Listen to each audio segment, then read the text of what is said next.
Now, the Senate Intelligence Committee considers Kansas Congressman Mike Pompeo to head the CIA. The hearing was led by Committee Chair Richard Burr and was briefly interrupted by a loss of power. From Capitol Hill, this is about 2 hours.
I'd like to call this hearing to order.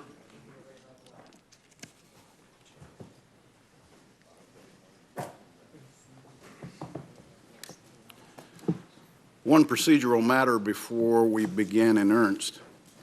We meet today prior to President-elect Trump's inauguration and therefore have not yet received Representative Pompeo's nomination to be Director of Central Intelligence Agency. Procedurally, we cannot vote on and report out the nomination until it's received in the U.S. Senate. So today, we'll have a hearing and expectations that that nomination will follow. Our goal in conducting this hearing is to enable the committee to begin consideration of Representative Pompeo's qualifications to allow for thoughtful deliberation of our members. Representative Pompeo has already provided substantive written responses to more than 125 questions presented by the committee and its members. Today, of course, members will be able to ask additional questions and hear from Representative Pompeo in open and closed session. It's my intention, as soon as time allows, to convene a meeting of the committee to vote on the nomination and to report it to the Senate floor for immediate floor vote. Now I'd like to welcome our witnesses today. Representative Mike Pompeo, President-elect Trump's nominee to be the next Director of the Central Intelligence Agency. Mike, congratulations on your nomination. I'd like to also welcome your wife, Susan. Where are you? Susan, and your son, Nick. Would you two just stand up? I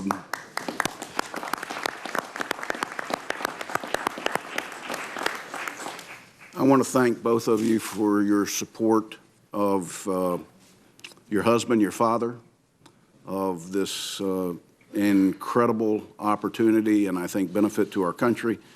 I understand that both of you have been a constant source of constructive and critical counsel to Mike, and that you said once during a speech, Nick, you graded him with a C. And Susan, you graded him with an F for questioning during an open hearing of the events of Benghazi. For the record, that tough curve you have described in the Pompeo household has clearly served you well and likely prepared you for the challenges that lie ahead. You'll soon be asked to lead what I believe to be one of our nation's most treasured assets during a period of profound change. The Central Intelligence Agency is one of the principal members of the United States intelligence community and is tasked with collecting foreign intelligence through human sources and by appropriate means. The CIA operates in the shadows. Its officers are often undercover and sometimes work in hostile and austere environments. It's not simply a job for many, but a lifestyle.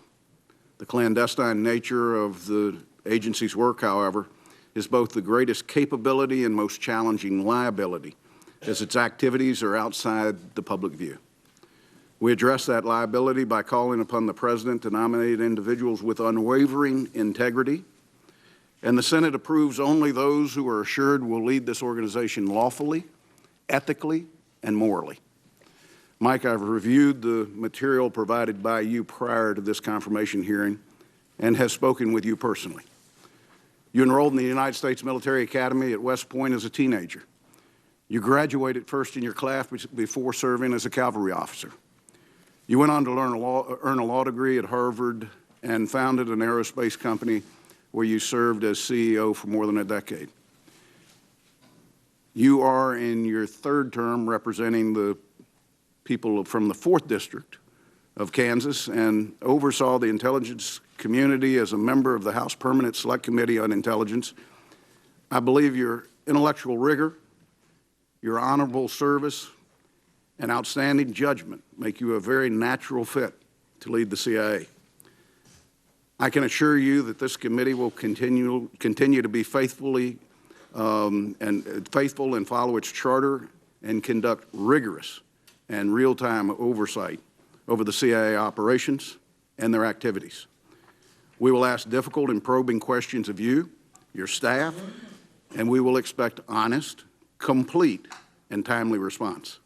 The American people allow the CIA to operate in the shadows because they trust oversight.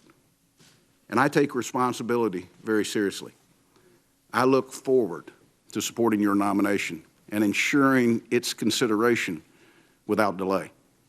I want to thank you again for being here, for your years of service to your country in many different capacities, and I look forward to your testimony today. I now would like to recognize the Vice Chairman, Senator Warner. Thank you, Mr. Chairman, and I also would like to welcome you and congratulate you, Congressman Pompeo, and want to also just note on a personal basis, it's great to have the former Vice Chair back here by my side, willing to kick and prod me if I get off script.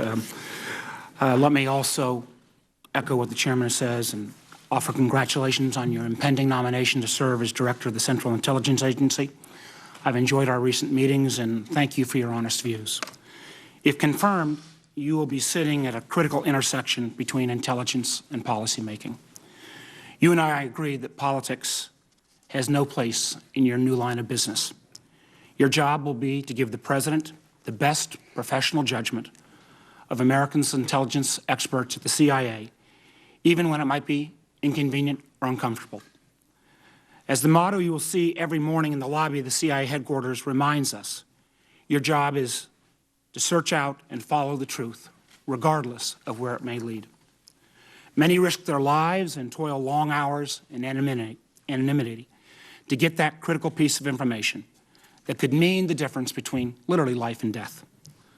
Congressman Pompeo, I will need your public assurance that you will always seek to provide unbiased, unvarnished, and timely intelligence assessments to the President, to his Cabinet, his advisors, and to those of us in Congress. This intelligence must represent the best judgment of the CIA, whether or not that analysis is in agreement with the views of the President or anyone else who might receive them. I look forward to hearing from you on this topic. I've been concerned, as I've mentioned a number of times, over the course of the electoral campaign and even after it, the CIA and the entire intelligence community has repeatedly and unfairly been subjected to criticisms of its integrity. These comments have affected the morale of these dedicated men and women. This attitude will have a real impact on recruitment and retention of talented individuals willing to serve our country. Today, again, I would like to hear your plan to reassure CIA employees that their countless hours they commit and the operations where they may be called upon to put their life on the line are not in vain, and that their sacrifices will not be disregarded in the White House or anywhere else in the next administration. Intelligence, as we all know and have discussed as well, is a team sport, and all members of that team must work together. The President-elect has announced a former member of this committee, Senator Dan Coates, a friend of many of ours, and to become ODNI. I will be paying particular close attention to the cooperation between CIA and ODNI, as well as other intelligence agencies. I will ask that you commit yourself to this goal of cooperation and to provide assurance to this committee that you share that goal. The agency that you have been nominated to head is facing a number of challenges brought on by the changing world, which will require great leadership to drive organizational adaptation. Among, as the Chairman has mentioned, the increasing use and relevance of open source material and big data, coupled with the increasing amount of bad or false data in the world. The difficulty of using cover in a world where potential recruits have spent most of their lives online using social media. The challenge of maintaining analytical integrity after reorganization that puts analysts and operators in the same rooms working on the same programs. And the changing nature of a millennial workforce, increasingly diverse and born digitally native.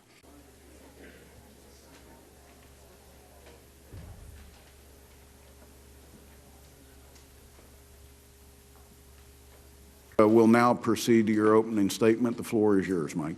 Thank you very much, Senator Burr, Senator Warner, members of the committee. Senator Dole, thank you for your kind words this morning, but more importantly, thank you to your service to our nation and to Kansas as a public servant here, as an elected official, and as a soldier in World War II. Kansans, and I think it's safe to say your former colleagues here in the Senate, know they've benefited from your wit, your patriotism, and your kindness. I sure know that I have. Thank you so much for agreeing to be here this morning. Senator Roberts, thank you, too, for your warm introduction. I'm especially grateful for your guidance over the years, not simply because you're the dean of the Kansas congressional delegation, but due to the insights that you've shared with me in your role as the former chairman of this committee. Semper Fi, sir. One time, may have to leave early. I finally got a client. Senator Dole, I completely understand. Thank you very much for being here, sir. Chairman Burr, Vice Chairman, Senators, thank you for the opportunity to appear before you today as the nominee of the Director of the Central Intelligence Agency. I want to thank the staff of this committee, too, for your kindness and attention through the nomination process. I'd like to thank President-elect Trump for nominating me. It's an honor to be selected as the next steward of the world's premier intelligence agency. I look forward to working with Senator Coates, the nominee for the Director of National Intelligence, and supporting him in his critical role should we both be confirmed. I also want to thank Director Brennan and Director Clapper for their many, many years of selfless service to our nation. I'm grateful, of course, to the people of the 4th District of Kansas who have entrusted me for the past 6 years and change to represent them in the United States House of Representatives. It has been a true honor. And finally, I want to thank my patient and patriotic wife, Susan, and my son, Nicholas, each of whom I love dearly. The two of you have been so selfless in allowing me to return to public service, first as a member of Congress and now, if confirmed, working with warriors who keep America safe. I cannot tell you how much it means for you all to be with me here today. Having been a member of the House Permanent Select Committee on Intelligence, I understand full well that my job, if confirmed, will be to change roles from centrality of policymaking to information provider. The director must stay clearly on the side of collecting intelligence and providing objective analysis to policymakers, including to this committee. I spent the majority of my life outside of politics, first as an Army officer, then as a litigator, and then running 2 manufacturing businesses in Kansas. Returning to duty that requires hard work and unerring candor is something that is in my bones. Today, I'd like to briefly sketch some of the challenges I see facing the United States, address trends in intelligence, and describe what I see as the Central Intelligence Agency role in addressing each of those. This is the most complicated threat environment the United States has seen in recent memory. ISIS remains a resilient movement that still controls major urban centers throughout the Middle East. We must ensure that they and those they inspire cannot expand their reach or slaughter more innocent people. The conflict in Syria is one of the worst humanitarian catastrophes of the 21st century. It has led to the rise of extremism and sectarianism, as well as further created instability throughout the region and in Europe and indeed all across the world. Iran, the world's largest state sponsor of terror, has become an even more emboldened and disruptive player in the Middle East. Russia has reasserted itself aggressively, invading and occupying Ukraine, threatening Europe, and doing nothing to aid in the destruction and defeat of ISIS. As China flexes its muscles and expands its military and economic reach, its activities in the South and East China Seas and in cyberspace are now pushing new boundaries and creating real tension. North Korea, too, has dangerously accelerated its nuclear and ballistic missile capabilities. We all rely on intelligence from around the globe to avoid strategic and tactical surprise. Intelligence helps make the other elements of national power effective, including economic and legal measures against weapons proliferators, terrorist financiers, and other criminals. Foreign governments and liaison services are vital partners in preventing attacks and providing crucial intelligence.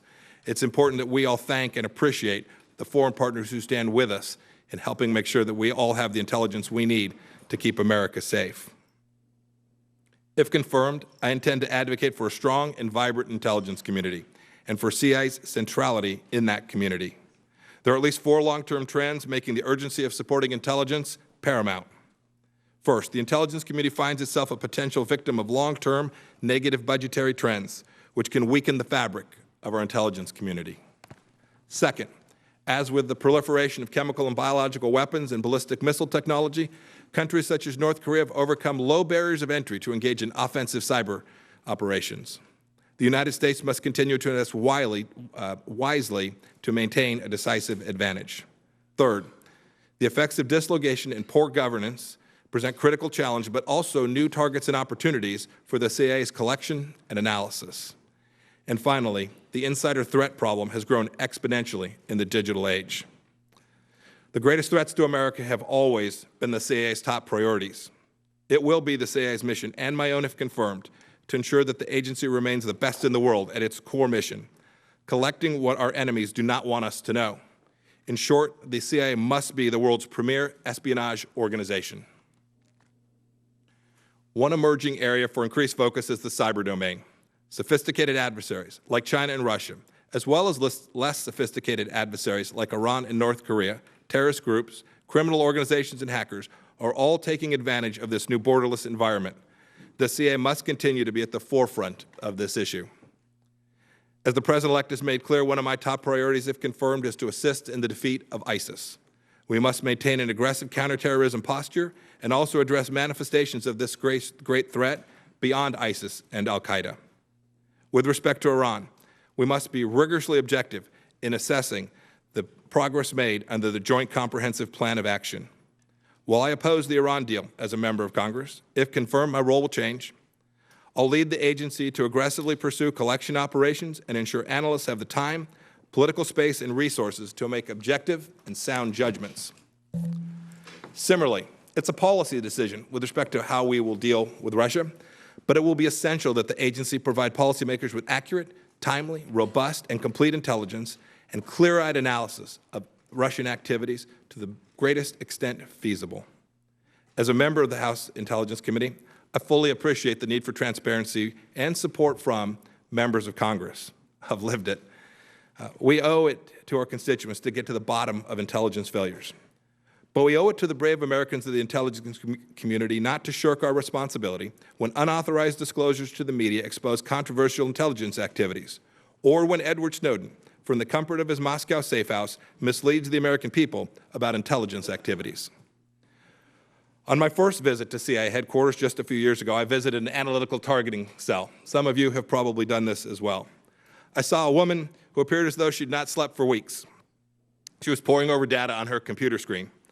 I introduced myself, I asked her what she was working on, and she said she was just hours away from solving a riddle to locate a particularly bad character she had been pursuing for months. She had her mission. Its completion would make America safer. She was a true patriot. In the past few years, I've come to know there are countless men and women just like her at this agency working to crush our adversaries. This past weekend, I took a moment and visited Arlington National Cemetery. I've done this many times, but on this visit, I paid special attention to the markers that commemorate CIA officers who have perished ensuring our freedom. In so many places most Americans will never know, agency put themselves and their lives at risk. We know the sacrifices of the families of each of these CIA officers from our role performing intelligence. Those families sacrifice greatly as well. As I walked among these heroes, I was reminded of the sacred trust that will be granted to me if I am confirmed. I will never fail it. I'm honored to have been nominated to lead the finest intelligence agency the world has ever known, working to keep safe the people of the greatest nation in the history of civilization. If confirmed, I will be sworn to defend the U.S. Constitution for the third time in my life, first as a soldier, then as a member of the House of Representatives, and now to work with the President and each of you to keep America safe. Thank you all for the opportunity to speak with you this morning. I look forward to your questions. Mr. Pompeo, thank you for your testimony this morning. For members, we will recognize based upon seniority for 5 minutes of questions. I would note for members there is a closed session of this hearing that will start promptly at 1 p.m. I would remind members that we're in open session and that questions for Representative Pompeo today in this session should be limited to those that can be discussed and answered in open session. And I trust that if you ask something that can't, the witness will make sure that he answers it when we get to closed session. With that, Mike, I'm certain that from your experience on the HPSI and specifically your involvement in the House Select Committee Benghazi investigation, you understand how valuable intelligence can be to oversight. If asked by the committee, will you provide the raw intelligence and sourcing behind agency finished products and assessments if, in fact, this committee needs it to complete its job? Senator, I have been on the other side of this, and I know how central it is to make sure you have all that you need to perform your oversight function for intelligence collection activities and all that the agency does. You have my commitment that I will always do everything I can to make sure I get you the information that you need, including an expanded set of information. I understand on a handful of issues you've reached agreement. I heard Director Clapper testified before you, I believe it was last week, it may have been the beginning of this week, and I promise to honor the commitment that Director Clapper made to this committee. Thank you for that. There's been much discussion about the role of the Central Intelligence Agency and what it played in the detention and interrogation of terrorism suspects as part of the RDI program. These detention facilities operated by the CIA have long since been closed. President Obama officially ended the program 7 years ago. I think the debate space on this subject has become confused, and I'm certain that the law is now very, very clear. Do you agree that it would require a change in law for the CIA or any government agency to lawfully employ any interrogation techniques beyond those defined in the Army Field Manual? I do.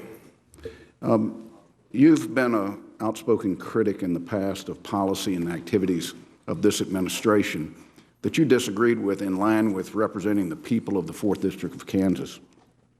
As head of the CIA, you'll be in a position to speak truth to power and provide the President with your agency's unbiased, unvarnished, and best assessment of threats facing our nation.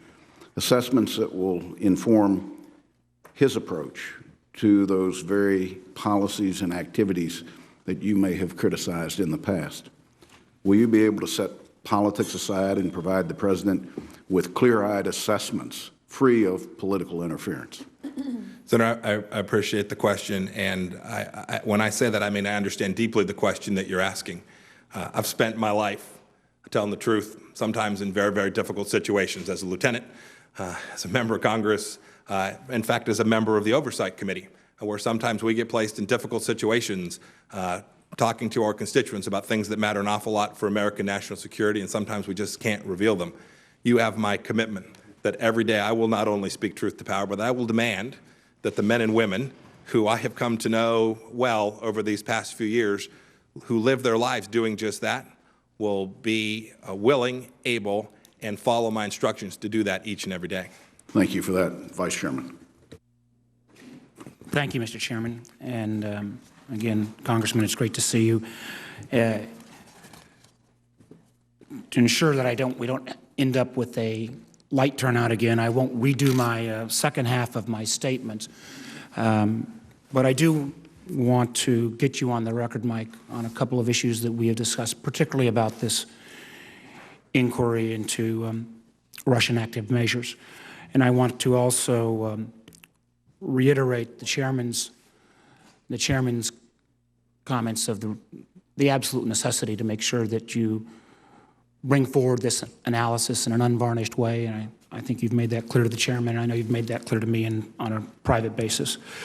So if we can go through some of these questions fairly quickly. Do you accept the conclusions of the IC regarding Russia's active measures?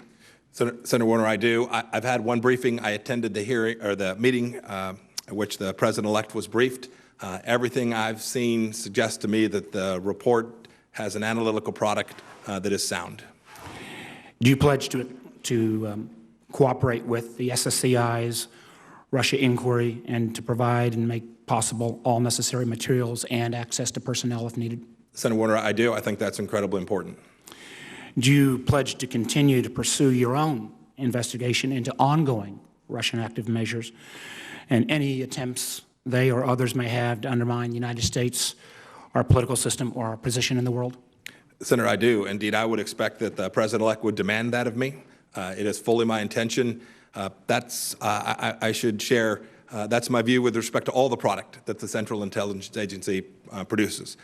We learn, we continue to develop intelligence. If we're worth our salt, we will continue to gain insights that are valuable to policymakers, both the president-elect and you all. I will continue to pursue foreign intelligence collection with vigor, no matter where the facts lead.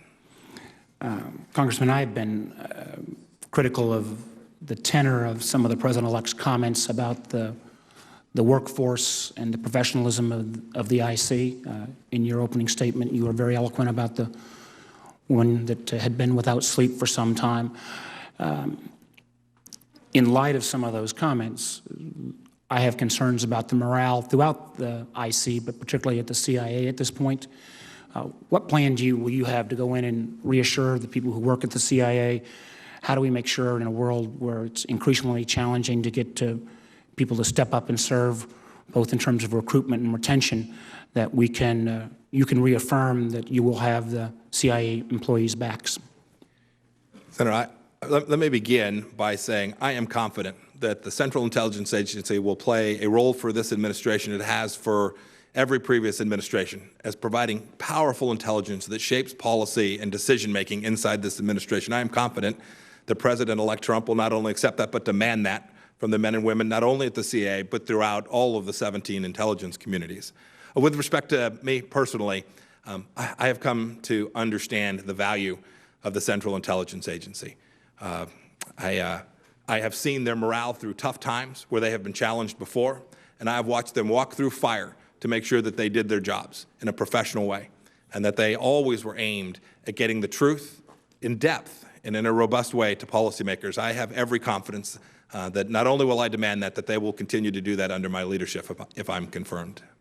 I think it's going to be an ongoing challenge, and if you're confirmed, obviously wish you the best and think that is critically important. I see many of these CIA employees.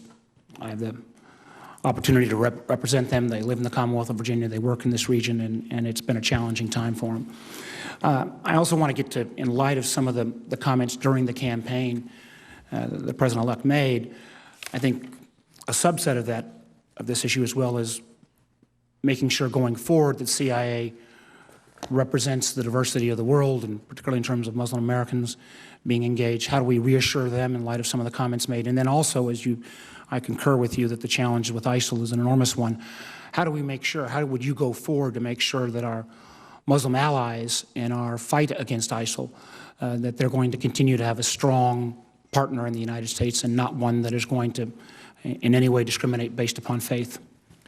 Senator, it's absolutely imperative We have a workforce out at the agency that is incredibly diverse, as you all well know. To achieve their mission, we have to have folks from a broad background set, as well as with language skills that represent all parts of the world so that we can perform our intelligence operations properly.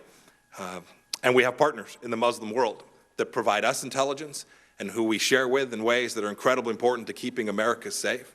I am counting on, and I know you all are as well, that these liaison partnerships will continue to be additive to American national security, and you have my commitment that our workforce will continue to be diverse. I hope we can even expand that further so that we can perform our incredibly important intelligence collection operations all around the world. Thank you, Mr. Chairman. Senator Rush. Mr. Chairman, I've had a considerable amount of time with Mike over the years, and recently I'm going to, and we're on a short string here, I'm going to reserve my questions until we get to the closed hearing portion of the hearing. Thank you, Mr. Chairman. Senator Feinstein. Thanks very much, Mr. Chairman. I just want to begin by saying I really appreciate the private meeting we had an opportunity to have. For me, it was a clarification. I do appreciate your apology. I take it with the sincerity with which you gave it. I want to ask one follow-up question to what the chairman asked, and that's dealing with those enhanced interrogation techniques. And that is that if you were ordered by the president to restart the CIA's use of enhanced interrogation techniques that fall outside of the Army Field Manual, would you comply? Senator, absolutely not. Moreover, I can't imagine that I would be asked that by the president-elect or then president. But I'm very clear. I voted for the change that put the Army Field Manual in place as a member of Congress. I understand that law very, very quickly, and am also deeply aware that any changes to that will come through Congress and the President. And regular order. And regular order, yes, ma'am, yes. Absolutely. With respect to the outlines of what's in the Army Field Manual, there's no doubt in my mind about the limitations it places not only on the DOD, but on the Central Intelligence Agency, and I'll always comply with the law. Another question. How will you handle the President-elect's refutation of the intelligence community's high assessments that Russian intelligence units, namely the GRU and the FSB, did in fact hack and spearfish into the campaigns and parties of both political parties this past campaign season?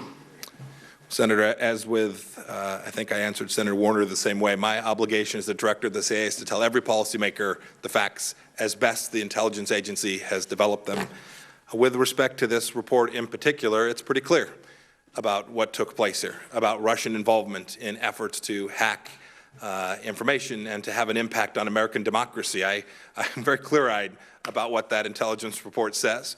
And I have every expectation as we continue to develop the facts, I will relay those not only to the President, but the team around him and to you all, so that we all can have a robust discussion about how to take on what is an enormous threat from cyber. I think you all know that. You all have lived it.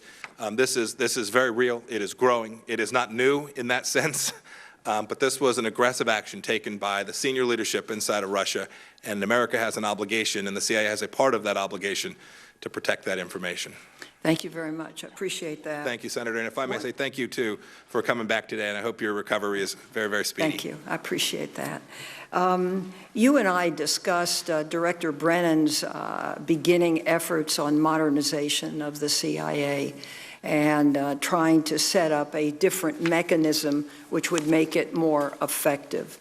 What can you tell us today about how you would proceed in that direction? Senator Feinstein, there was a major modernization program that, frankly, is still in the shakeout cruise at the agency. It's been going on for a while, but still lots of things to work through. My observations from my time as a member of Congress are that the goals were noble and they were trying to get to the right place, and that, in fact, many of the changes that were made may well end up making sense. But I think I have an obligation as I go in to evaluate that, share those evaluations with you. I've heard from a number of you about your observations about its effectiveness. Some of you have a set of views that are opposed. You may not even know that about each other just yet. But I'm going to go in, I'm going to take a look. My expectation is that from my time as a small business person, when you make a change of this scope and scale, that you don't get everything right in that, and my obligation is to try and make sure that we've got everything right, that there are clear lines of decision-making and authority, and that the analytic product that is coming out is true and clear and real. Just one last question. You mentioned the Iranian, what we call the JPOA, and I think whatever one thinks of the settlement in its entirety, under this, Iran has shipped some 25,000 pounds of enriched uranium out of the country. It's dismantled and removed two-thirds of its centrifuges. It's removed the calandria from its heavy water reactor and filled it with concrete. And it's provided unprecedented access to its nuclear facilities and supply chain. Iran's estimated breakout time has moved from 2 to 3 months to a year or more. In November, on Fox News, you said you can't think of a single good thing that's come from the Iran nuclear deal, not one. Now, thus far, the CIA has provided oversight to this committee with very solid analysis of what the level of compliance is, and thus far, it has been extraordinarily positive. I'd like you to comment on this because, and particularly your comments, because this nuclear deal is in effect just that. It doesn't include other things that are bad things that Iran has done. It's just the nuclear agreement, and they have, in fact, conformed to it thus far. So would you comment, please?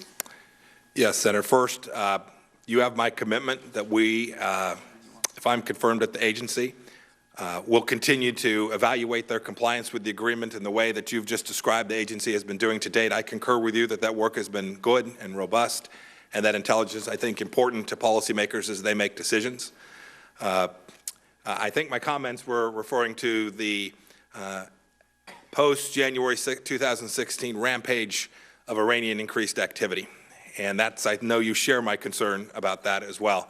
And so when I was speaking to the risk that Iran presents, it was certainly from those activities, whether it's the fact that we now have had missiles that we've had to fire back at into Yemen, the Iranian-supported Houthis, the list is long. They're still holding Americans in Iran. Those were the concerns that I was addressing that day.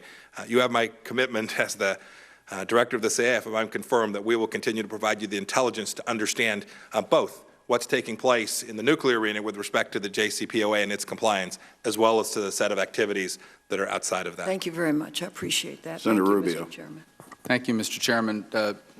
Mr. Pompeo, thank you, first of all, for your service to our country repeatedly in the Army, in Congress, and now here in this new role. I know we're going to have a closed hearing later today, so the questions I'm about to ask you, I ask that you answer based on open source information available to the general public, and also your understanding of the law of war as a graduate of West Point and your service as an officer in the U.S. Army. First of all, your understanding as an officer in the U.S. Army, is military targeting of civilians a violation of the law of war? Oh, Senator, intentional targeting of civilians is absolutely a violation of the law of war. Based on open sources and information available to the general public and the conflict in Aleppo, Syria, have Russian forces conducted repeated attacks against civilian targets? Senator, based on open source reporting, it appears that they have. Do you believe, based on your knowledge, again, acquired through open sources and your just general knowledge of geopolitics, that Russian military forces could conduct a repeated attack against targets in Aleppo, Syria, without the express direction of Vladimir Putin? It seems intensely unlikely to me, Senator. And again, all of your answers you just gave are based on open sources, unclassified? Yes, sir. Okay. The second question I have is, and I think you've already said that you accept this as a fact, that there is indeed an effort by Russian intelligence and others associated with the Russian government to conduct a campaign of active measures in the United States designed to sow doubt about the credibility of our elections and our democracy, to sow divisions and chaos in our politics, to undermine the credibility of political leaders and the like. You agree that that assessment, that we are in the throes of an active measures campaign that probably predates this campaign, but it's certainly ratcheted up? Yes, Senator. It's a long-standing effort of the Russians, and frankly, there are others out there engaged in the similar set of activities. It is something America needs to take seriously and a threat that we are vulnerable to today. And in fact, it is the exact activity they've undertaken, for example, in Europe and in other countries as well. That we've seen the same sort of pattern in other places, correct? Yes, Senator, and I'll add to that. We have elections, important elections taking place in the year ahead in Europe and around the world, and we need to be deeply cognizant of all of the foreign actors with malign intent who are attempting to impact those elections as well. And I think the CIA has a role in trying to understand that threat in a deep and fundamental way and sharing that with each and every member of the policymaking community. Now, again, not asking you to rely on any intelligence or classified information, just in your judgment, as you see the state of American politics and the political discourse, a president-elect who has questioned at times the judgments of our intelligence agencies, opponents to our president-elect who continuously question the legitimacy of his election, the shameful leak in the media regarding unsubstantiated, unsourced information designed to smear the president-elect, the fact that Russia and Vladimir Putin have become a dominant theme in political coverage in this country for the better part of 3 months, if not longer. As you look at all of that, in your personal opinion, is Vladimir Putin and the Russians looking at all this and saying, we've done a really good job of creating chaos, division, instability in the American political process? Senator, you put a lot into that, but let me try and unpack it just a touch. I certainly want to make sure I talk only about my observations and judgments based on unclassified information, Yes, but sir. I have no doubt that the discourse that's been taking place is something that Vladimir Putin would look at and say, wow, that was among the objectives that I had, to sow doubt among the American political community, to suggest somehow that American democracy was not unique. I believe it is fundamentally unique and special around the world. It shouldn't surprise any of us at all that the leadership inside of Russia views this as something that might well redound to their benefit. And my last question involves an area that you may not get asked by anybody else on the committee, you might, but it regards the Western Hemisphere. And I just ask if you will pledge to work within the interagency to ensure that collection and coverage of the Western Hemisphere, and in particular nations like Cuba, Venezuela, Nicaragua, Ecuador, Bolivia, that we focus on threats that may emanate from those places. Yes. Thank you, Mr. Chairman. Senator Wyden. Thank you, Mr. Chairman, and thank you, Congressman, for coming up to visit. At a time when the President-elect is on record as supporting torture, blocking Americans' ability to protect themselves with strong encryption, and has encouraged the outsourcing of intelligence gathering to the Russians, it's my view you're going to have an enormous challenge to be an advocate for honorable policies. It's already clear that several key members of the President-elect's national security team advocate illegal policies. So this morning, my view is we need to find out what you're for. And I'm just going to tick through some of the issues we talked about in the office. Let's start with surveillance, if we could. You recently wrote an op-ed article saying that Congress ought to pass a new law reestablishing the collection of all metadata. Those are your words, all metadata. So you would basically get the Congress and the country back into the business of collecting millions and millions of phone records on law-abiding people. You go on in this op-ed article to say that these phone records ought to be combined with publicly available financial and lifestyle information into a comprehensive, searchable database. So you would be in favor of a new law collecting all of this data about the personal lives of our people. And I think it would be helpful if you could start by saying, are there any boundaries, in your view, to something this sweeping? Senator, you and I did have a chance to discuss this. There are, of course, boundaries to this. First and foremost, they begin with legal boundaries that exist today. That piece that I was referring to was talking about the U.S. government's obligation to do all that it can in a lawful constitutional manner to collect foreign intelligence, important to keeping America safe. Congressman, that's not what you were talking Senator, about. You said collecting all metadata. Yes, Senator. All metadata. Let me, if I might just continue. Yes, I still continue to stand behind the commitment to keep Americans safe and by conducting lawful intelligence collection. When I was referring to metadata there, I was talking about the metadata program that the USA Freedom Act has now changed in fundamental ways. You should recall, voted for the USA Freedom Act, and I understand its restrictions on efforts by all of the U.S. government to collect information. But you wrote this op-ed since the passage of the law. So after the law passed, you said, let's get back into the business of collecting all of this metadata. And I'm curious what kind of information about finances and lifestyles would you not enter into your idea of this giant database? Well, Senator, first of all, I have to begin by saying today that would be, in most instances, what you referred to there would be unlawful under current law. And so, as the director of the CIA, you have my assurance we will not engage in unlawful activity. But I think this committee, the American people, demand that if there's publicly available information someone has out there on our public available site, I think we have an obligation to use that information to keep Americans safe. If someone's out there on their Facebook page talking about an attack or plotting an attack against America, I think you would find the director of the CIA and the intelligence community grossly negligent if they didn't pursue that information. Congressman, I don't take a backseat to anybody in terms of protecting this country when our security is on the line. I wrote the section of the Freedom Act that gives the government emergency authority to move when it's critical to protect the country. That's not what we're talking about here. You're talking about your interest in setting up a whole new metadata collection system, which is far more sweeping than anything the Congress has been looking at. And if you would, before we vote, I would like you to furnish in writing what kind of limits you think there ought to be on something like this. Let me see if I can get in one more question.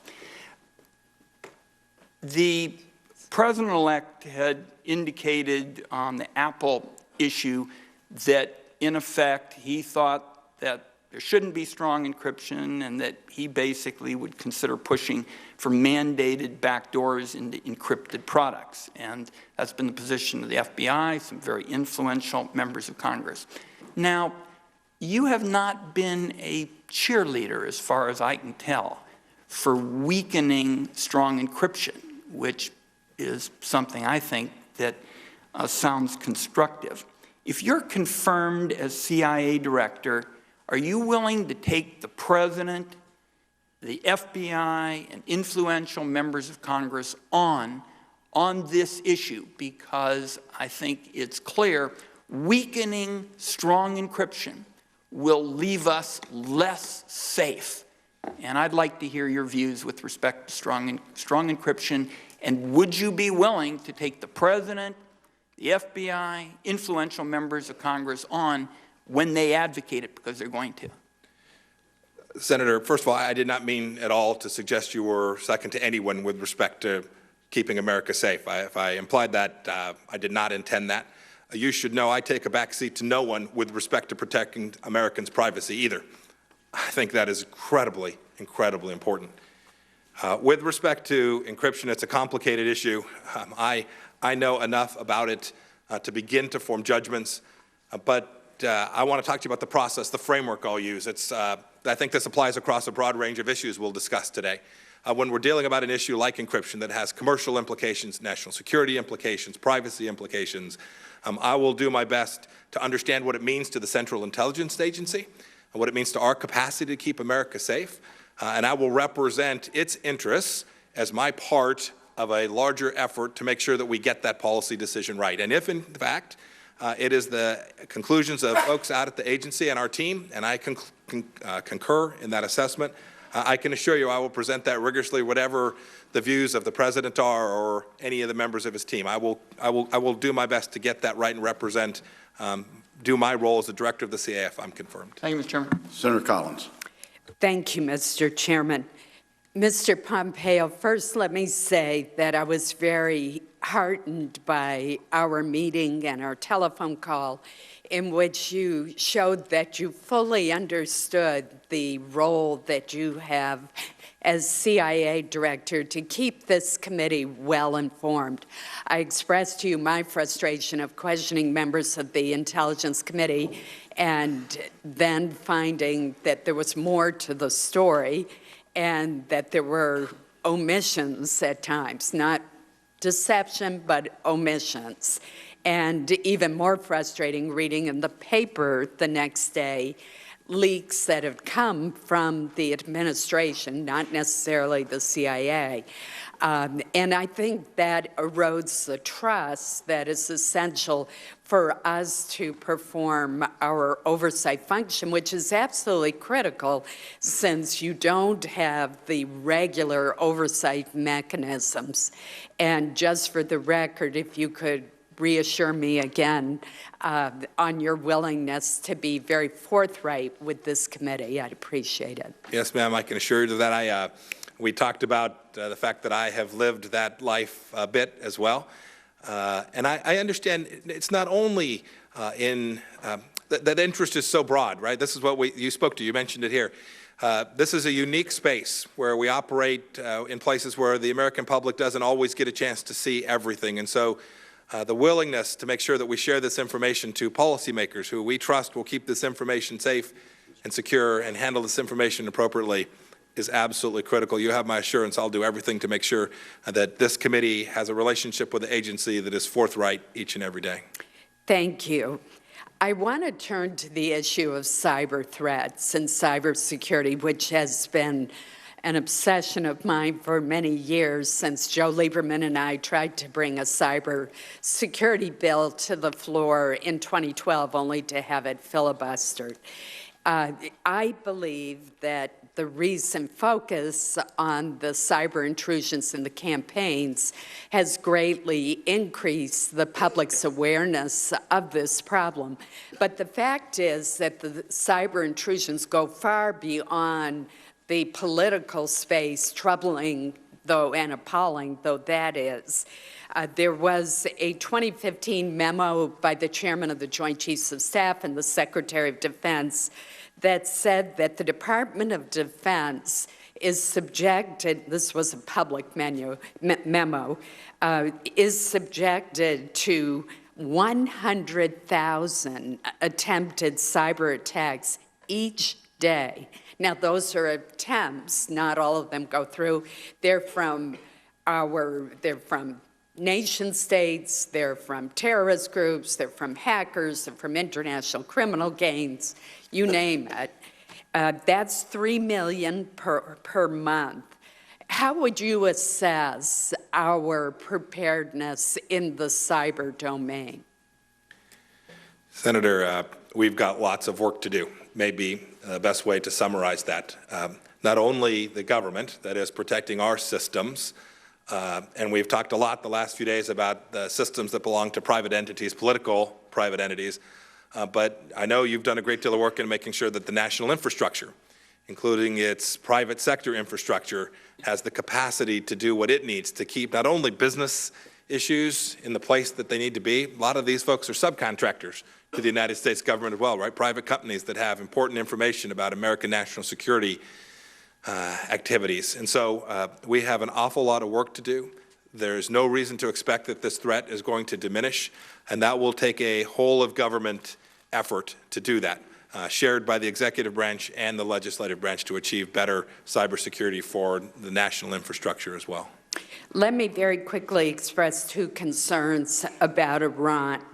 One, there are increasing reports that Iran is using its civilian air fleet for illicit purposes, including the transfer of arms to terrorist groups. If confirmed, would you make a priority to provide an assessment to Congress of whether or not Iran is using its civilian air fleet for such purposes? Senator, I will. I'm happy to share with you, too. I've read about this as well. I'm happy to share with you in closed session the knowledge that I have. It concerns me greatly, the activities of Iran Air and Mahan Air that are taking place today in Iran.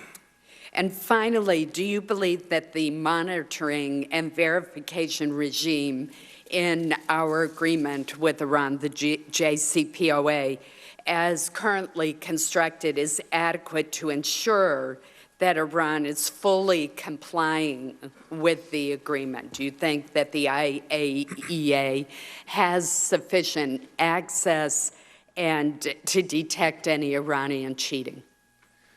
Senator, the Iranians are professionals at cheating. And so while I think we have a very sound inspection regime, I have to tell you, I worry about the fact of the thing that we do not know, we do not know. And so you have my commitment that I will continue to improve and enhance our capacity to understand that and do everything I can to diminish the risk that, in fact, we are missing something. Thank you. Senator Heinrich. Thank you, Chairman.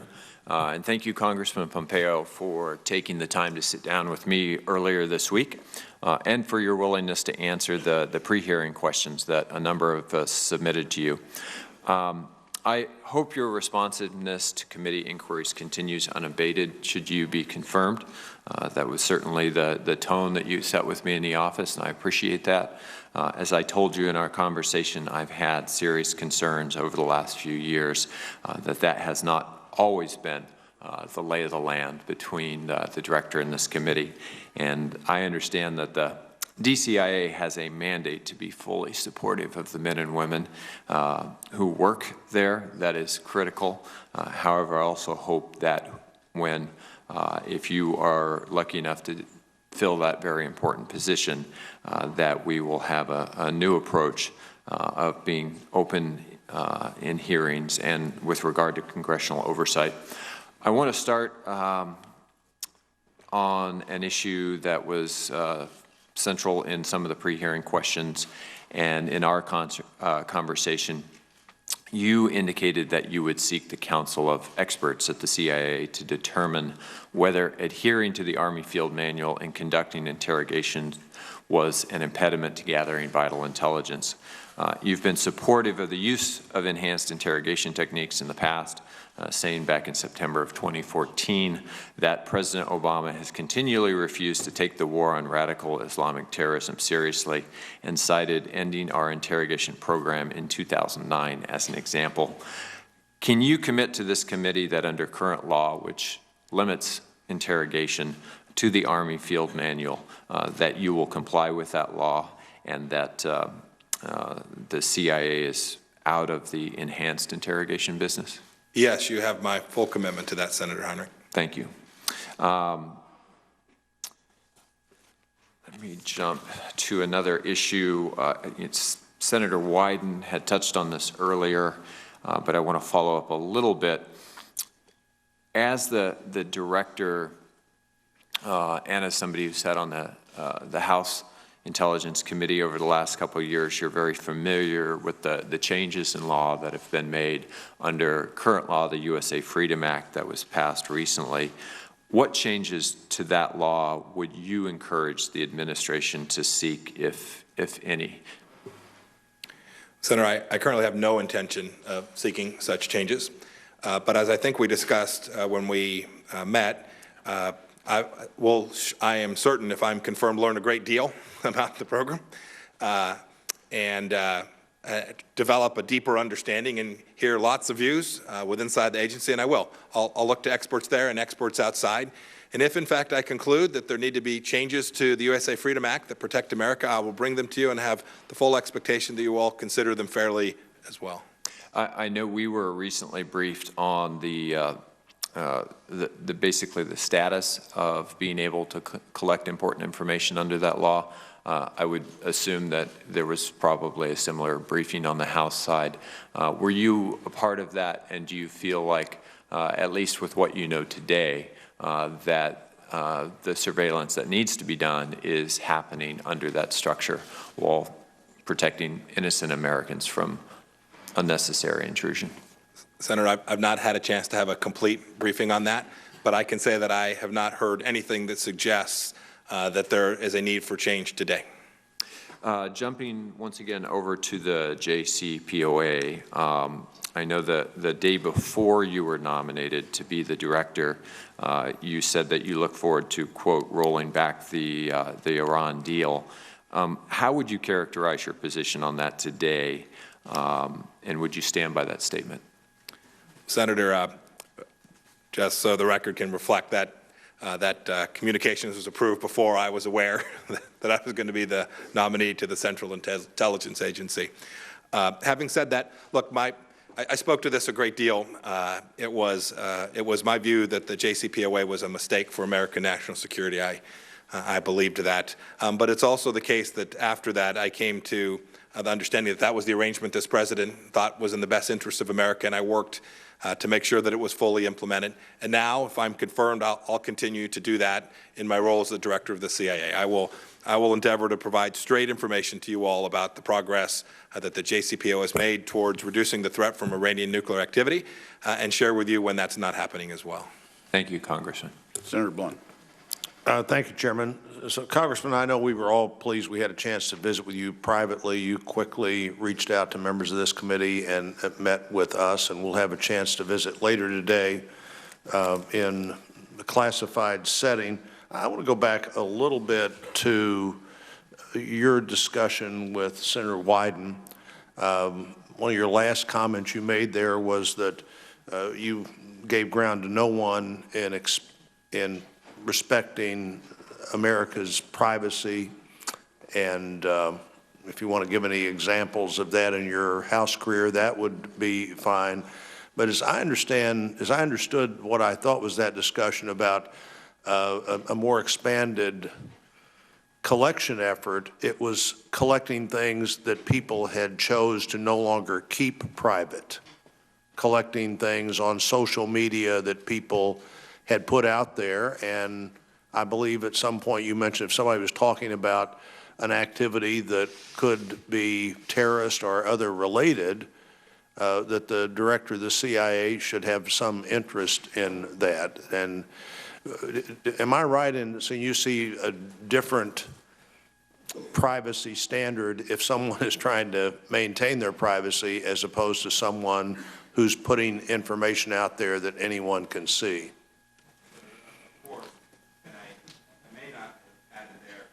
Mike, hit your button. Yes, sir. I may not have added there. Look, the primary responsibility for that here in the United States is not the Central Intelligence Agency. It would be other agencies inside the federal government. So in the first instance, the focus of the Central Intelligence Agency is foreign intelligence collection. Make no mistake about that. But yes, I was referring to things that were in the public space that the U.S. government ought to make sure that we understood fully and that we didn't leave publicly available information off of things that we were using to prevent all kinds of bad and terrorist activity here in the United States. As a member of Congress, I've voted repeatedly on pieces of legislation that were important for protection of American privacy. It's something that if you come from South Central Kansas, people know. You know that being from Missouri, people are deeply cognizant of the need for a space for themselves to live away from the government, and it's something that I hold dear and treasure myself as well. The on the issue of encryption, I've for some time on this committee at even public hearings and specifically at public hearings have had both the director of the FBI and NSA. I can recall on both of them saying encryption is the best thing out there and maybe in some cases the worst thing out there, but there seems to be a real sense that encryption is more often a cyber protection than something that we should create a way around. And what's your view of encryption in an ongoing way and what the government could or should do to try to permeate encryption that's already out there in equipment? Senator, I always start on this topic reminded of my role as the director of the CIA. It's first to comply with the law. So as you all develop policies around encryption, you have my assurance that I'll always direct the people that work for me to comply with the law with respect to private communications. Second, I think we need to acknowledge that encryption is out there and that not all encryption takes place here in the United States, and so the rules that we put and policies we put in place here in America are things that the intelligence community is going to have to figure out a way to perform its function, knowing that that encryption will continue to be out there. And then finally, we spend a lot of time talking about how we handle encrypted devices for Americans and for encryption here in the United States. My effort will be to understand it more fully, to make sure that I understand its impact on my role to keep America safe, and to work alongside you to develop a set of policies that achieve that goal while still achieving all the other goals that we have here in America. And spending some time in House Intelligence seeing the relationship between the DNI and the CIA, what do you think you can do to advance the ability of the DNI to do their originally stated job of coordinating information, being sure everybody has access to the information that's out there in a better way than we have currently seen? So the statute's pretty clear about our respective roles and responsibilities. I've now had a chance to reread that a couple of times since my nomination. I'm excited about Senator Coates' nomination. If he's confirmed, I look forward to working alongside of him. I've read the histories. I know that there have been conflicts before between the Director of National Intelligence and the Director of the Central Intelligence Agency.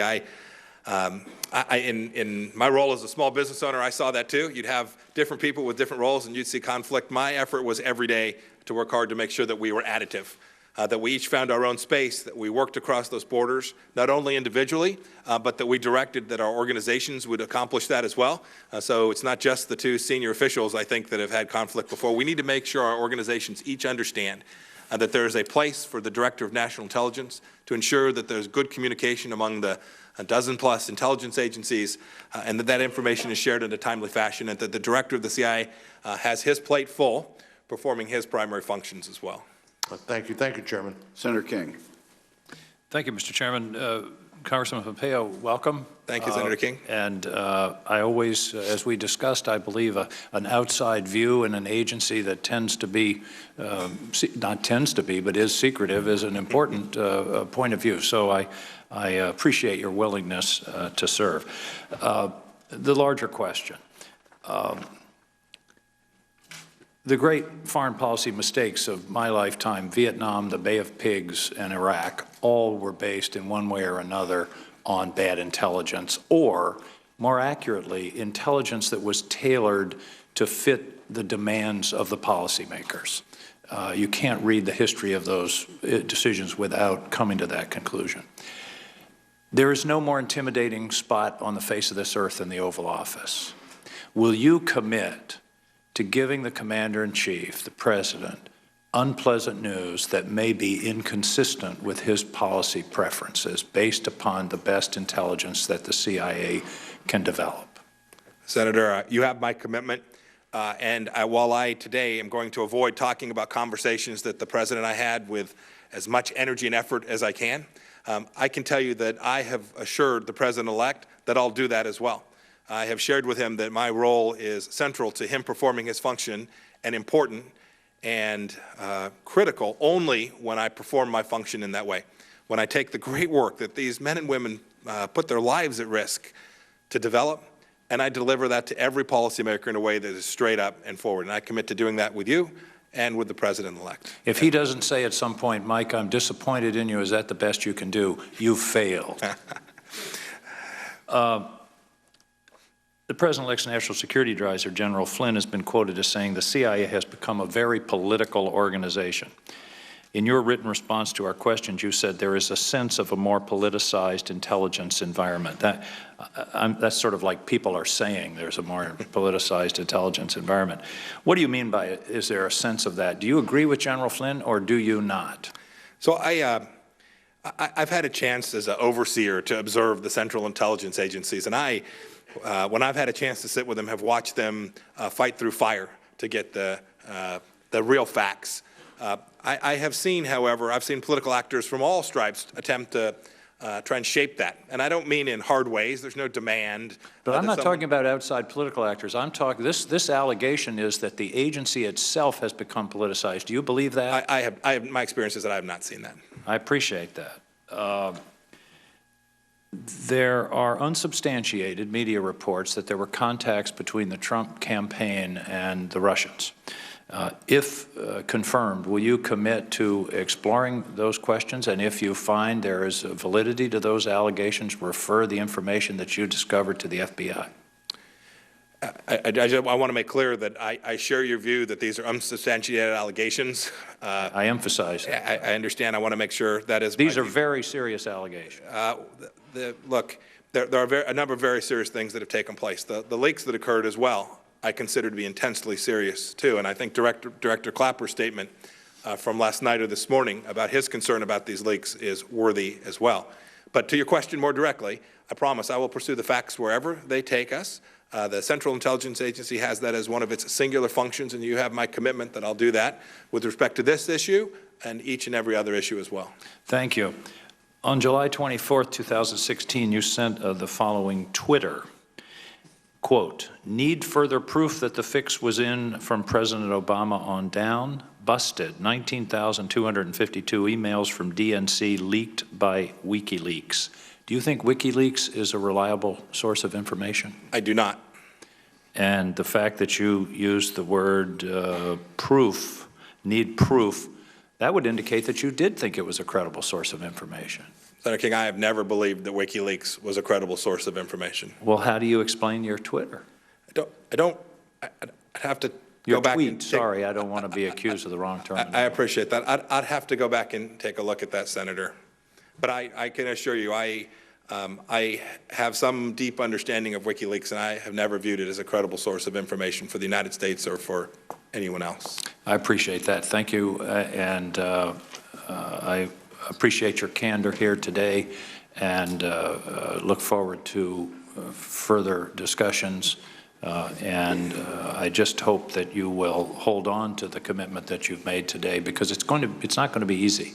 But your primary role is to speak truth to the highest level of power in this country. I appreciate, again, your willingness to serve. Thank you very much, Senator King. With the indulgence of all members, I made a promise to all members on the committee that were they in other confirmation hearings and they showed up, I would show them preferential treatment on recognition. And if there is no objection, I would like to recognize Senator McCain for 5 minutes of questions. I thank you, Mr. Chairman, and I apologize. I'm chairing the committee for hearing on General Mattis. First of all, I'm here to support Congressman Pompeo's nomination, despite he has overcome a very poor education, and he's been able to surmount that handicap, which has been a burden for him throughout his career.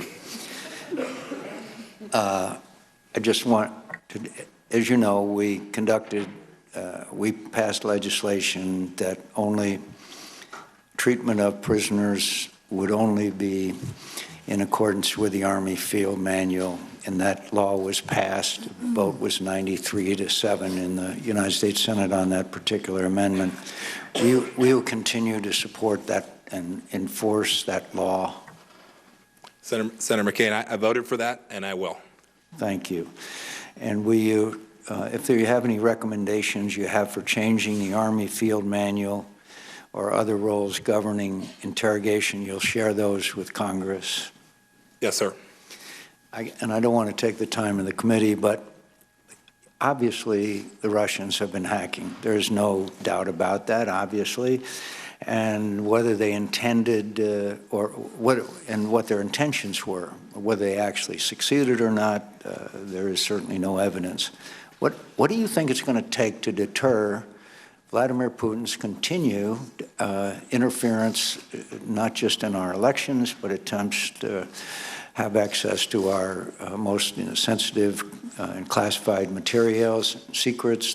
It is a long, long list of offenses in cyber that Vladimir Putin and the Russians have basically compromised our national security. What do you think it takes to deter him?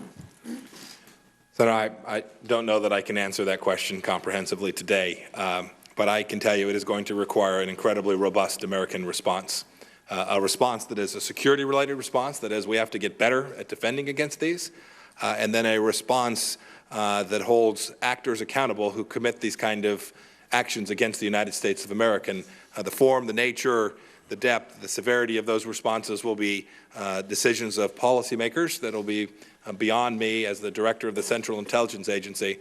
But I do view my role there as central in providing you with a deep understanding of what's taken place, how that took place, and a set of options surrounding the kinds of things in the intelligence world, at least, one might take action on so that we could successfully push back against it. Wouldn't the first step to be to establish a policy and as to how we treat cyber attacks, and therefore from which we could develop a strategy? And right now we have no policy. Senator, I would agree with that. It is very, very important that America, all of government, develop a policy with respect to this. And I have confirmed, promise I'll work alongside you to help in developing such a policy with good intelligence. Right now we are treating these attacks on a case-by-case basis, which is not a productive nor, I believe, enterprise that would lead to success. Is it? Do you? I would agree with that, Senator. Do we have the capabilities, in your view, to adequately respond to cyber attacks? I'm talking about the capabilities now, not the policy. Senator, I want to be a little careful in open session talking about the full scope of American capabilities, but this is an amazing nation with incredibly smart people. And if given a policy directive to achieve the objective you're describing, I am confident that America can do that. I thank the chairman and the indulgence of the committee, and Congressman, I'm sure you'll do an outstanding job. We look forward to working with you. Senator Langford. Thank you, Mr. Chairman. Mike, it's great to see you. You and I served together in the House. I saw up close and personal the tenacity of your work, how seriously you took the task there, that you engaged immediately in policy issues, and your passion was to be able to come and help. And that still remains today. Your greatest asset is no doubt Susan, and your tremendous relationship and your family. And I know that will be a great asset to the nation as well. And so thank you for stepping up to do this. Your whole life changed a month ago when you accepted the possibility of a nomination for this. And so thanks for stepping up and do it. Let me ask about the role of the CIA and its face and the direction that it looks. Can you walk me through your philosophical perspective of it being a foreign face, and what is the role in the United States for the CIA? Well, Senator, first of all, thanks for the kind words. I enjoyed working alongside you on important policy matters as well, and right back at you, Ray Cindy. Yeah. Look, the Central Intelligence Agency has a mission. It's to steal secrets, and it's to be an espionage agency, getting a hold of information that bad actors around the world don't want us to know. These are foreign entities, foreign actors, foreign countries, whether it's Iran, or Russia, or whoever that actor may be. The intelligence agency's fundamental role is to make sure that we deliver that information to policymakers so that you all can make informed judgments about how to respond and to keep America safe. That's its function. It has lots of pieces to it. There are people pieces. We have to make sure we have the finest talent from all across America so that it can deliver that product. We need to make sure we have policies and processes in place so that we can deliver that. We need to make sure when asked to perform covert action activities that we do so in a professional way, consistent with the law, and vigorously execute the President's directives there. This is a world-class foreign intelligence service that, if it confirmed, I am humbled to have the opportunity to lead. So let me ask about gathering intelligence and getting it in a timely basis to the President and other decision makers and policymakers. It has been one of the ongoing disputes is the speed of the turnaround. How fresh is that information? And at times for agencies to think and rethink and edit and re-edit information so that by the time you get it, it's so sterile and so old that it's not as useful anymore.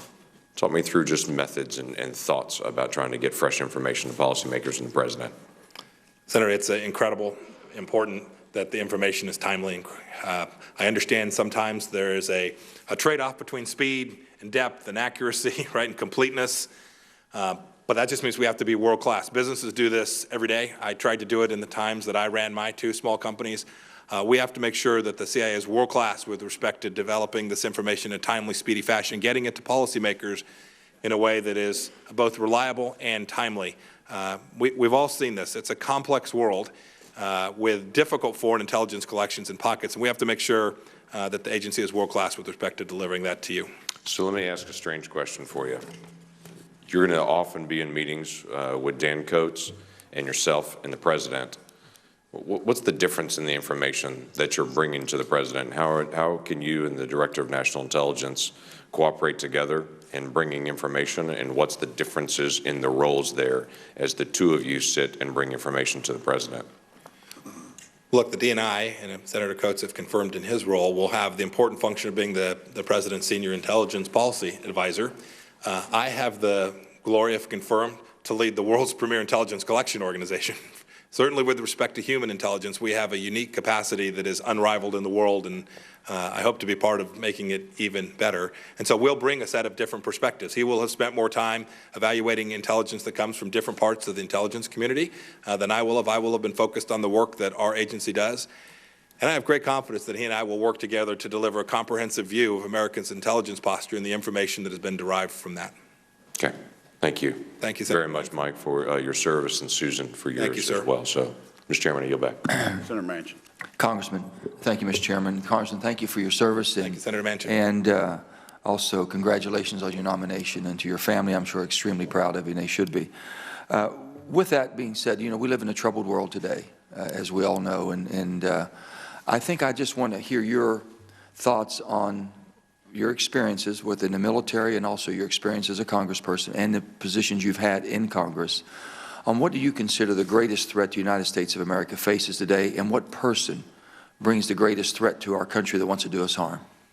So it's always hard to rack and stack, especially in times of turmoil around the world that we find today. But let me give it a throw.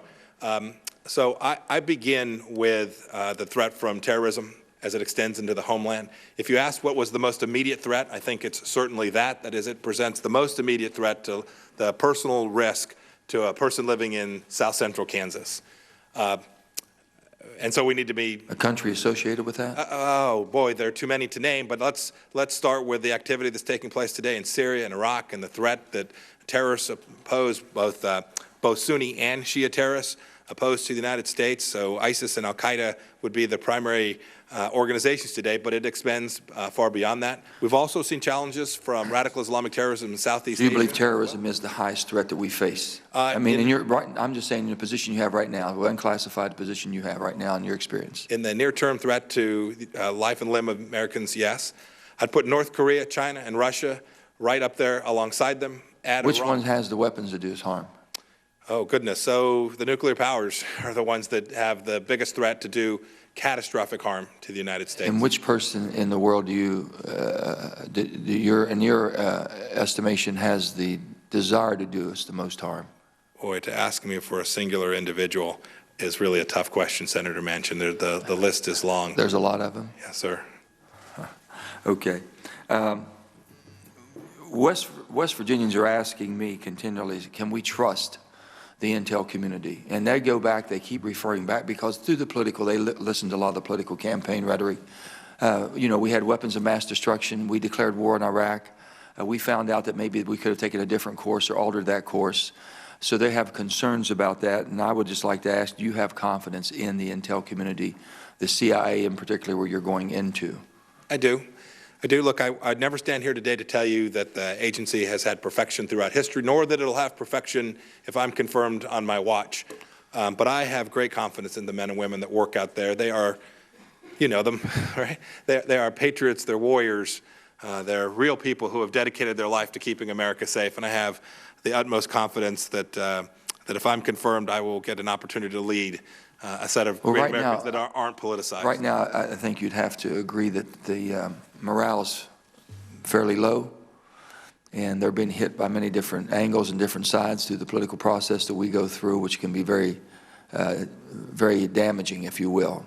What's your first point of order and what's your first steps that you intend to take, if confirmed, to lift that morale up and let them know that we're all on the same side? Senator, I might just respectively dissent from the predicate of your question a bit. I've had a chance over the last few weeks to spend a little bit of time with a handful of people out there. I haven't seen the low morale that you described. Look, they're human beings. They're Americans too. They watch the political process. But what I've seen from the spirited warriors out of the Central Intelligence Agency is a desire to sort of get out of the middle of this fight and continue to perform their function, right? To do their work in a way that they know how to do. And they are, I don't mean to denigrate the leadership at the Central Intelligence Agency at all today. Director Brennan has performed amazing service to America for an awfully long time. But many of them have served under multiple presidents as well, and they know that times change and leaders change. And I think they're very much looking forward to the new administration, have confirmed me as the director of the CIA, to help them continue to perform their function in a way that they can continue to serve America. I definitely wish you well on that and of the optimistic outview you have. And my final question would be, your thoughts on sanctions. What would be your thoughts on sanctions? Because we're looking at sanctions. Are we looking at it state by state, country by country, or should we have a blanket, basically, piece of legislation here that says that any country that has been state-sponsored cyber attacks on the United States of America, should we not have basically sanctions in place to address all of them the same, or should it be country by country deciding on what sanctions that we think will be more detrimental? But I'm just saying that if it's been, the intel community confirms that it's state-sponsored sanctions, shouldn't we know exactly what they're going to be facing if we confirm that? Well, Senator, you've actually given my first opportunity to step out of the political world today and tell you, look, that decision, that policy, I think will be left to others. I do have a record with respect to sanctions. Right. I have voted for legislation authorizing sanctions on a number of countries during my time as a member of the United States House of Were they evaluated country by country, or do you? Yeah, my recollection is, Senator, they were nation-by-nation sanctions that we were evaluating. So basically, whatever relationship we have with that nation, it could be a little bit easier on one, tougher on the other. But don't you think us as policymakers should have sanctions that say, listen, if you do this to us and it's confirmed and it's state-sponsored by you, whether it be financially, whether it be economically, whatever it might be, these sanctions will go into effect immediately? Senator, I'm going to defer on the policy question today. I'll make sure you have all the information you need to form good judgments about that. Thank you very much. Thank you, Senator Manchin. Thank you, sir. Senator Cotton. Mike, welcome before the committee, and congratulations on your nomination to be the Director of Central Intelligence. Susan and Nick, it's good to see you again. I know that you're very proud of Mike, as we all are. This has been a very thorough hearing. We've spent Lord knows how many hours at the agency and traveling around the world, so I think I have a pretty good sense of your views on these questions. Therefore, I'll reserve the rest of my question until a closed hearing when we have a little more frank discussion. Since Senator McCain scurrilously attacked your education, I will stand up for our Army background. I will say I'm troubled somewhat by the material I found in your biography that you came in first in your class at West Point and therefore had your choice of branches and chose armor instead of infantry. I will consider this a youthful indiscretion that does not reflect on your current service, and I will see you this afternoon. Thank you, Senator Cotton. I am glad to see, Mike, that you haven't forgotten where the razor is like some Army veterans. I'm preparing to deploy covertly. Senator Harris. Representative Pompeo, I was glad to meet with you earlier this week, and congratulations on your nomination. For clarification, have you read in its entirety the IC report assessing Russian activities and intentions in recent U.S. elections? I have. And do you fully accept its findings, yes or no? I've seen nothing to cast any doubt on the findings in the report. Okay. And your voting record and stated position on gay marriage and the importance of having a quote-unquote traditional family structure for raising children is pretty clear. I disagree with your position, but of course you're entitled to your opinion. I don't want that, however, to impact your opinion on that matter, the recruitment or retention of patriotic LGBT women and men in the CIA, some of whom have, of course, taken great risks to their lives for our country. Can you commit to me that your personal views on this issue will remain your personal views and will not impact internal policies that you put in place at the CIA? Senator Harris, you have my full commitment to that. I would only add that in my life as a private businessman, this same set of issues was out there. I had my views at that time as well, and I treated each and every member of the workforce that I was responsible for at those times with the dignity and respect, and demanded of them the same things that I demanded of every other person that was working as part of my team. And do I have your assurance that this equal treatment will include policies related to child care services, family benefits, and accompanied post for dependents? Without knowing the full set of policies and benefits out at the Central Intelligence Agency, I haven't had the chance to find that out just yet. You have my assurance that every employee will be treated in a way that is appropriate and equal. And that you will not put in place any policies that would discriminate against any members because of their sexual orientation? Ma'am, I can't imagine putting in place any policy that was discriminatory with respect to any employee. Thank you. And I'm also concerned about rhetoric related to Muslims from high-profile members of the incoming administration, in particular Lieutenant General Michael Flynn, with whom I imagine you'll be working closely. I don't want that to impact recruitment or retention of the patriotic and critically important Muslim men and women of the CIA, some, of course, who have taken great risks to serve our country. Can you commit to me that you will be a tireless advocate for all members of the CIA, all of the workforce? Yes, ma'am. CIA Director Brennan, who spent a 25-year career at the CIA as an analyst, a senior manager, and station chief in the field, has said that when, quote, CIA analysts look for deeper causes of rising instability in the world, one of the causes those CIA analysts see as is the impact of climate change. Do you have any reason to doubt the assessment of these CIA analysts? Senator Harris, I haven't had a chance to read those materials with respect to climate change. I do know the agency's role there. Its role is to collect foreign intelligence, to understand threats to the world. That would certainly include threats from poor governance, regional instability, threats from all sources, and deliver that information to policymakers. And to the extent that changes in climatic activity are part of that foreign intelligence collection task, we will deliver that information to you all and to the President. In the past, you have questioned the scientific consensus on climate change. Nevertheless, according to NASA, multiple studies published in peer-reviewed scientific journals show that 97% or more of actively published climate scientists agree that climate warming trends over the past century are extremely likely due to human activities. In addition, most of the leading scientific organizations worldwide have issued public statements endorsing this position. Do you have any reason to doubt NASA's findings? Senator, I've actually spoken to this in my political life some. My commentary, most all, has been directed to ensuring that the policies that America put in place actually achieve the objective of ensuring that we didn't have catastrophic harm that resulted from change in climate. I continue to hold that view. I frankly, as the director of CIA, would prefer today not to get into the details of climate debate and science. It seems my role is going to be so different and unique from that. It is going to be to work alongside warriors keeping Americans safe. And so I stand by the things that I've said previously with respect to that issue. So I'm not clear. Do you believe that NASA's findings are debatable? Senator, I have to tell you, I haven't spent enough time to tell you that I've looked at NASA's findings in particular. I can't give you any judgment about that today. Can you guarantee me that you will and will have a follow-up conversation on this? I'm happy to continue to talk about it. Yes, ma'am, of course. Thank you. Senator Cornyn. Congratulations, Congressman Pompeo, on your nomination and your Thank you, family. Senator. I know they're very proud of you, and I have every confidence that you will do an outstanding job as the next director of the CIA.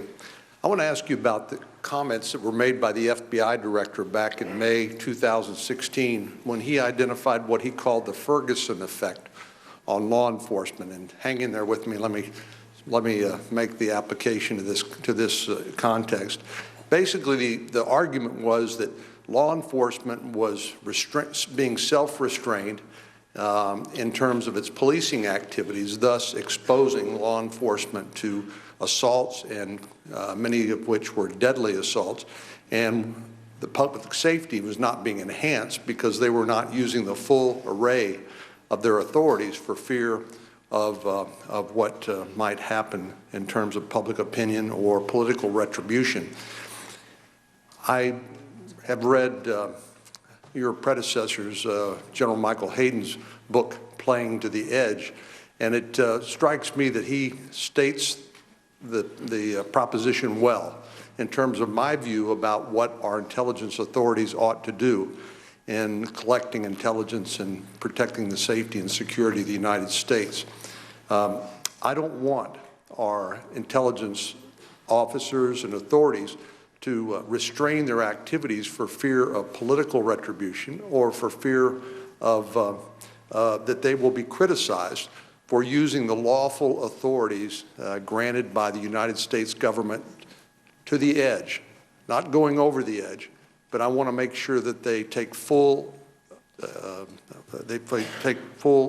use of those lawful authorities. I know that one of the conundrums that we have in a democracy is that when we start talking about what those authorities are and what they should be, there is a natural reticence to do so.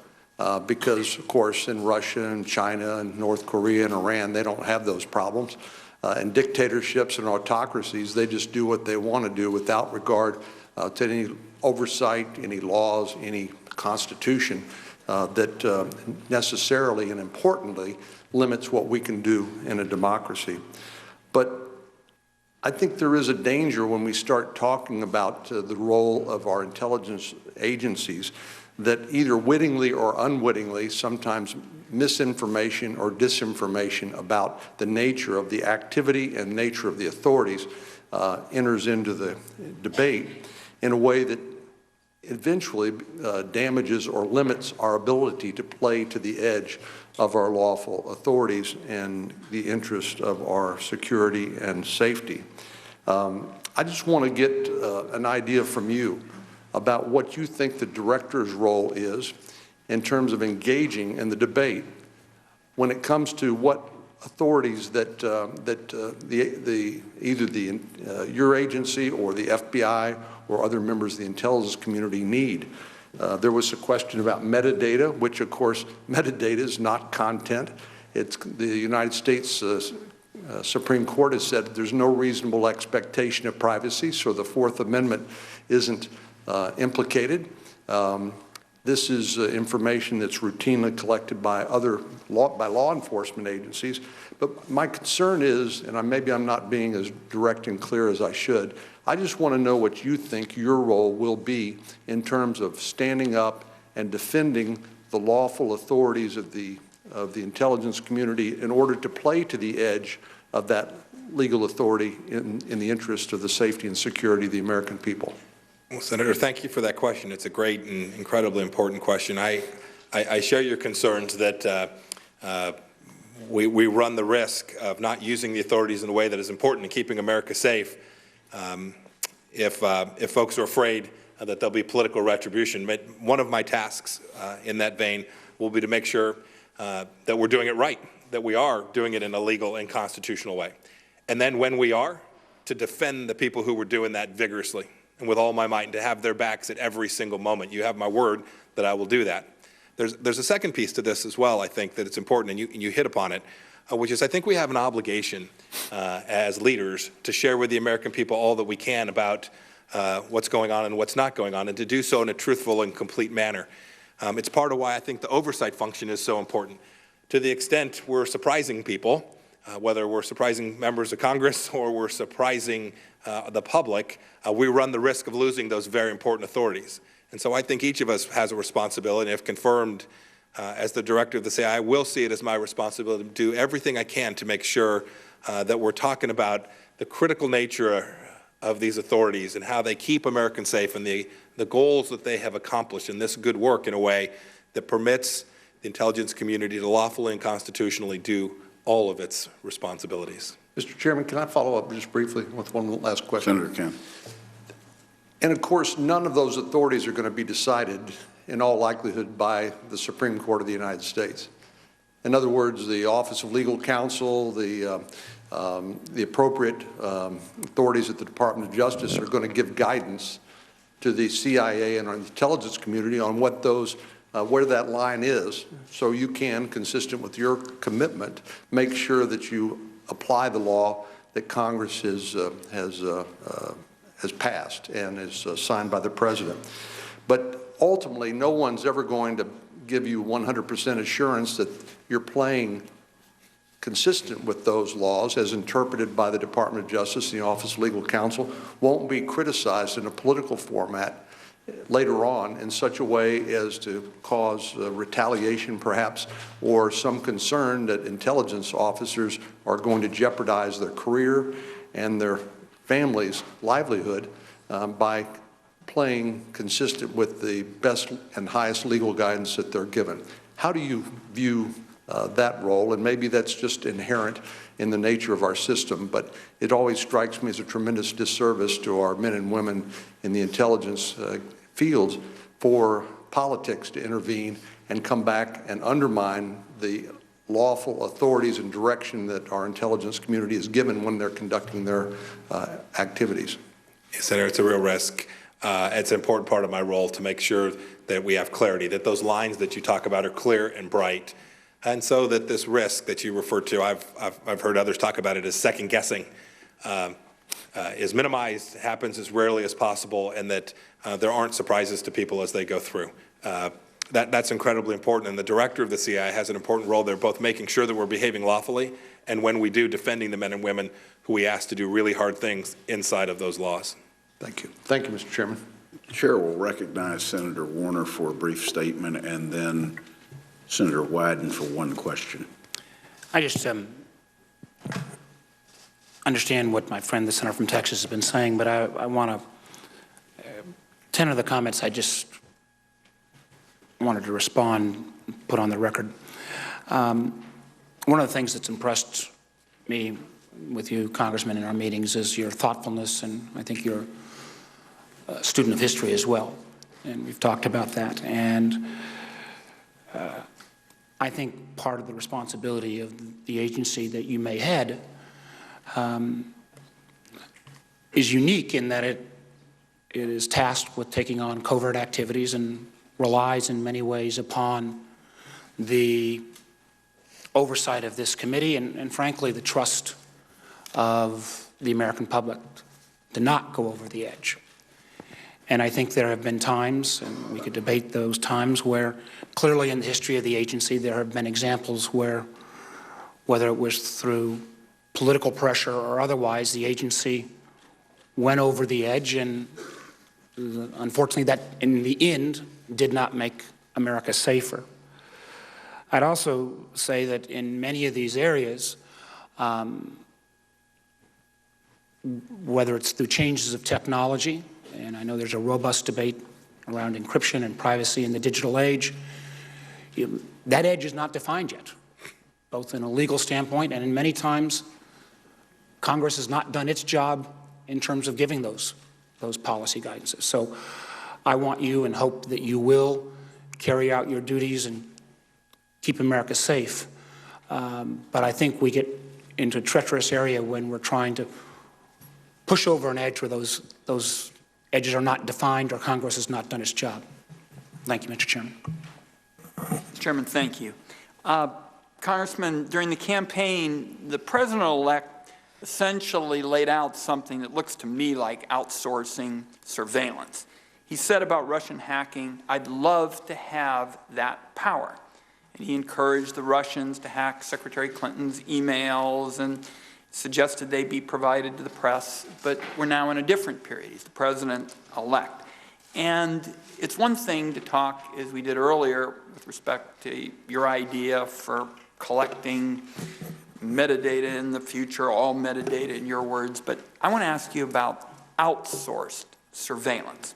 If a foreign government, an organization, a company, or an individual provided the agency with the communications of Americans on whom there were no warrants, what would your response be?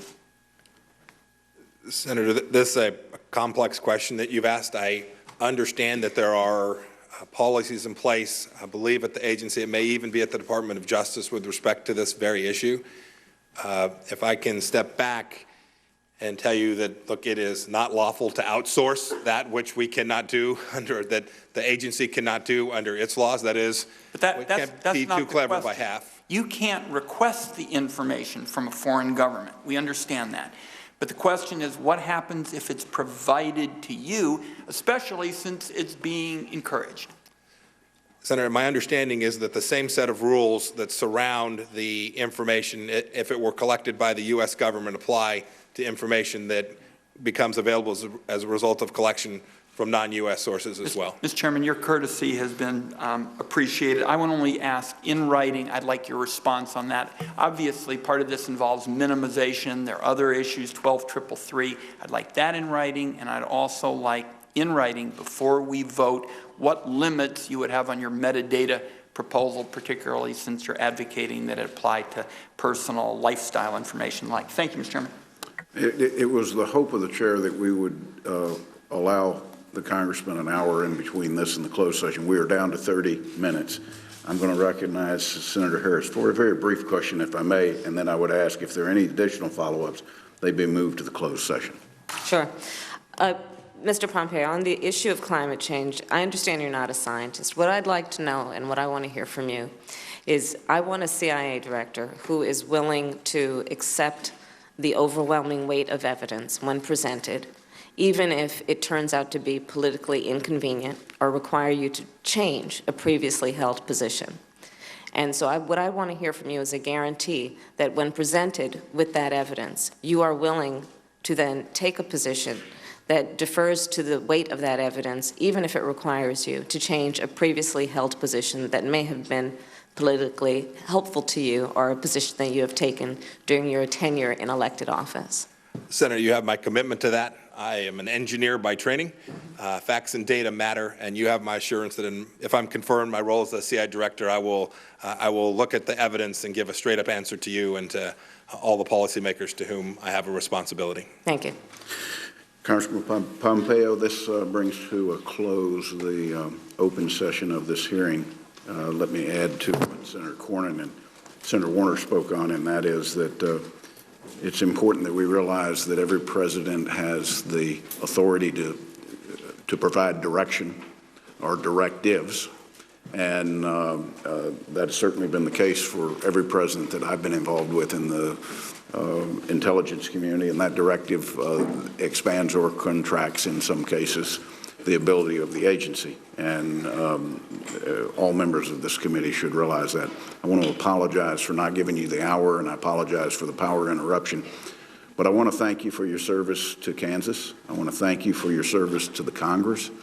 I want to thank you for your service to the country as a board member of West Point, as you have served like I have in the past. I want to thank you